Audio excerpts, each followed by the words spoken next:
SMA TV vous présente Parlons Santé avec votre pharmacien Daniel Lachance. Je vous souhaite la bienvenue à cette autre chronique santé présentée par votre Uniprix Daniel Lachance sur le boulevard Taché et avenue de la Fabrique à Montmagny, 248-5595. Et bien sûr, notre chroniqueur lui-même, le propriétaire pharmacien Daniel Lachance. Daniel, bonjour. Bonjour.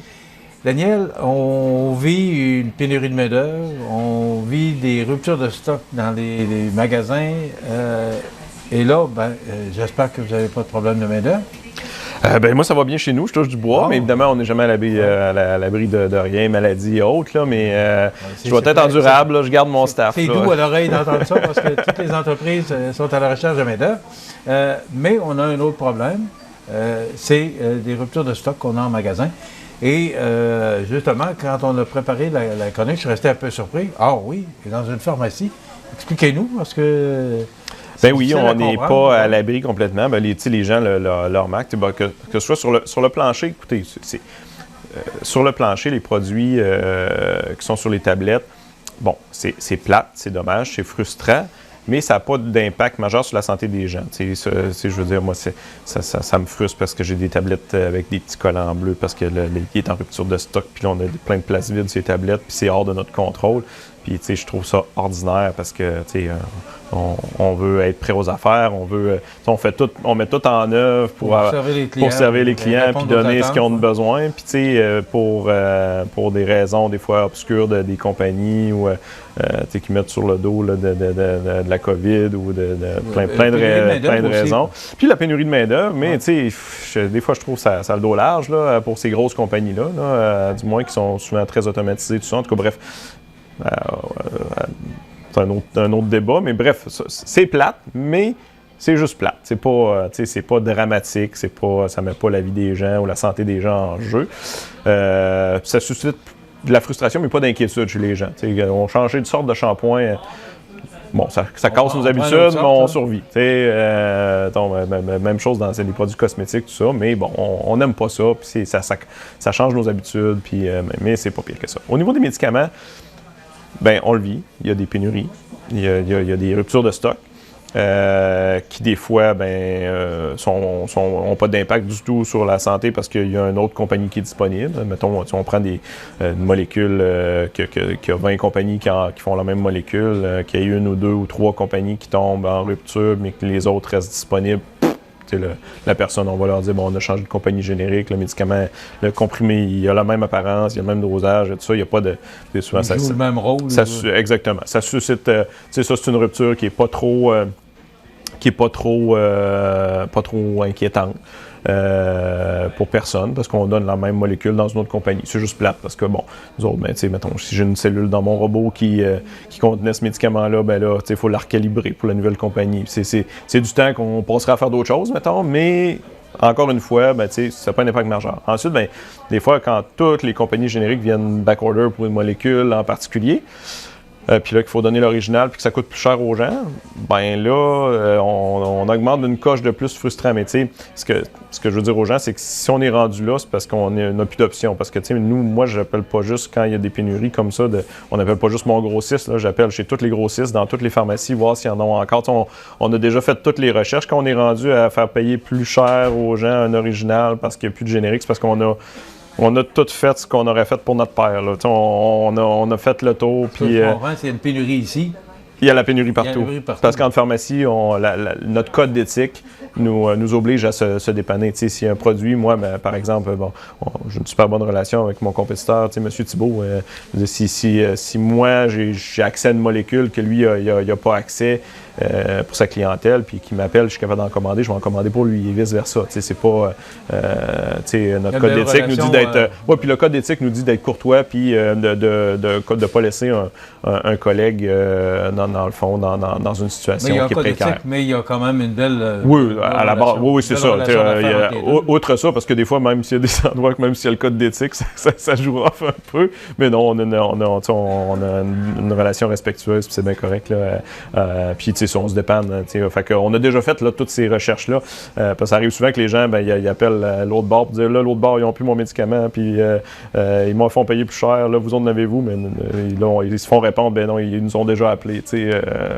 Fait que sachez que ça, on a déjà fait toutes les recherches pour s'assurer que ça vous coûte moins cher, mais là, quand on est rendu à cette option-là, mais ça n'a pas d'impact sur la santé parce que c'est le médicament original qu'on vous donne, de la même molécule, tout ça, c'est juste un coût finalement supplémentaire pour vous qui, encore là, c'est plate, ça fait mal au portefeuille, mais ça n'a pas d'impact sur la santé. Il vient aussi des fois où tous les génériques et l'original d'une même molécule sont tous en rupture. Là, ça devient un petit peu plus tannant. On peut substituer maintenant sans passer par le médecin avant la loi 31, la loi 41 plutôt. Il fallait absolument rejoindre le médecin si une molécule était backorder dans toutes les compagnies. Il fallait absolument rejoindre le médecin avant de changer pour une autre molécule dans la même famille. Fait que là, écoute, il y a eu des cas dans les dernières années, là, c'est ça. Puis là, il fallait, des fois, quand tu as, je sais pas moi, 1000 patients qui prennent cette molécule-là, vous imaginez bien que c'était fastidieux, là. Il fallait envoyer 1000 demandes au médecin là, pour changer la molécule. Fait que, d'où la loi 41 qui est venue un peu parce qu'avec ces histoires de rupture-là, ben, c'est devenu une problématique qui était courante.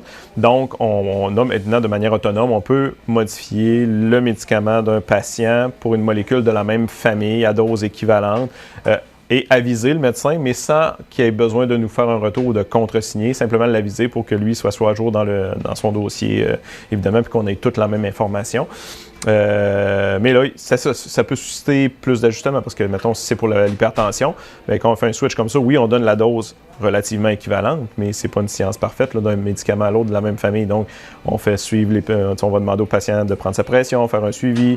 Là, il faut comprendre que c'est beaucoup de travail.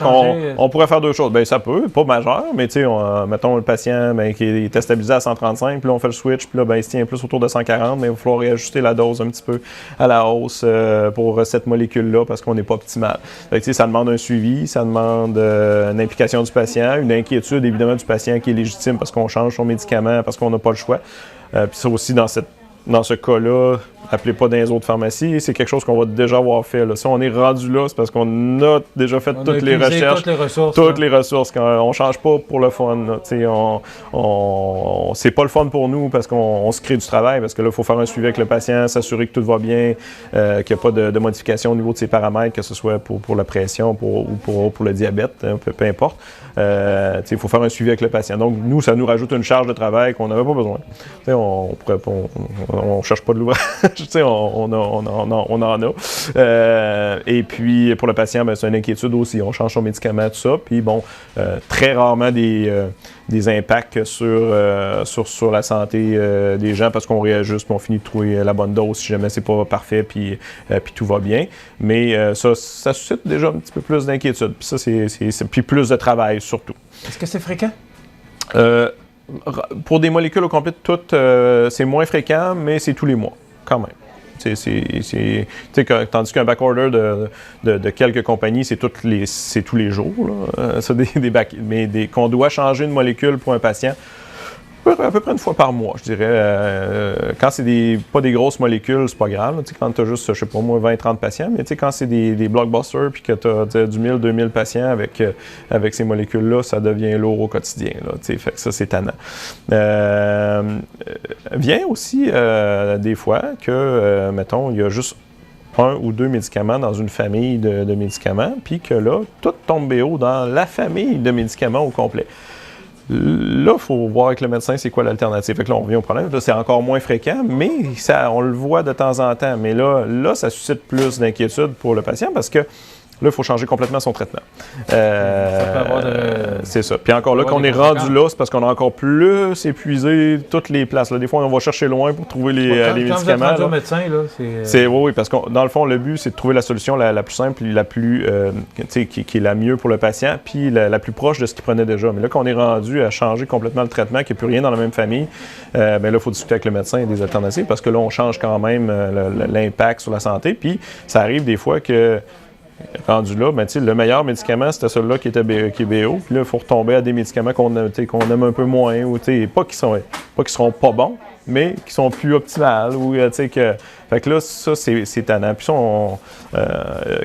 c'est là qu'on veut qu'il y ait une meilleure prévisibilité des pénuries avec Santé Canada puis les instances qui s'assurent puis qui demandent, qui exigent aux compagnies une certaine prévisibilité.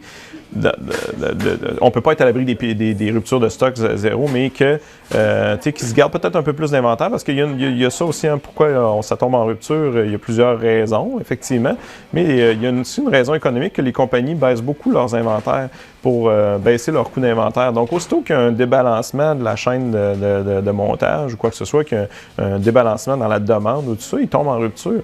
Donc, c'est quand même des médicaments, là. Fait que, là-dessus, on aimerait ça avoir plus de prévisibilité, on puisse savoir, on a tant de stock pour tel médicament, avoir un état des stocks, surtout pour des médicaments qui sont plus touchés, pour éviter de tomber en rupture complète d'une famille de médicaments, être obligé de changer les traitements des gens, parce que ça a un impact sur la santé potentielle, puis c'est tannant. C'est pas spécial d'entendre ça, que les compagnies peuvent baisser leur inventaire. Comme dans Parce que tu sais, dans le linge, ils le font, dans les vêtements, tout le commerce, les compagnies le font tout, mais ils le font au niveau des médicaments aussi. Mais lorsqu'il y a un roulement... mais aussitôt qu'il y a un débalancement, c'est ça, mais tu sais, ça serait... ils le diront pas, ça, là. C'est ça, mais je veux dire, les coûts économiques pour n'importe quelle grosse compagnie, et tout le monde veut baisser ses coûts d'inventaire, puis le coût des marchandises vendues, peu importe le niveau de thé. Pareil, je veux dire, en pharmacie, on ne fait pas ça pour garder le double d'inventaire qu'on a besoin. On essaie tout, mais moi, des médicaments, moi, je viens bleu la fin de semaine, les soirs, mais les compagnies qui vendent des médicaments, elles pourraient avoir un petit peu plus cette optique-là, parce que ça honnêtement, c'est ordinaire. Là, puis on a vu... J'en ai venu à parler de cette chronique-là. Là, c'était dans les dernières semaines. Il y a un lait maternisé, le Similac Alimentum, qui est devenu non disponible, puis qui est un lait qui est prescrit pour les enfants qui ont une intolérance aux protéines bovines. Donc, c'est des enfants qui ils peuvent pas prendre des laits maternisés standards.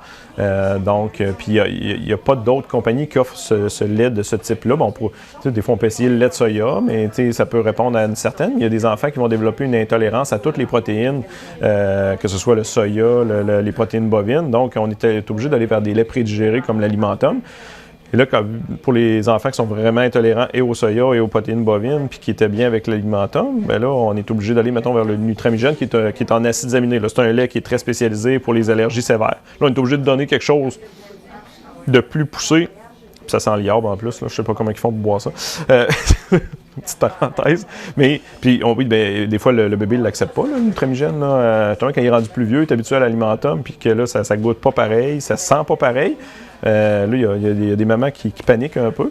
Puis là, le Nutramigène, ben là, il est tombé BO.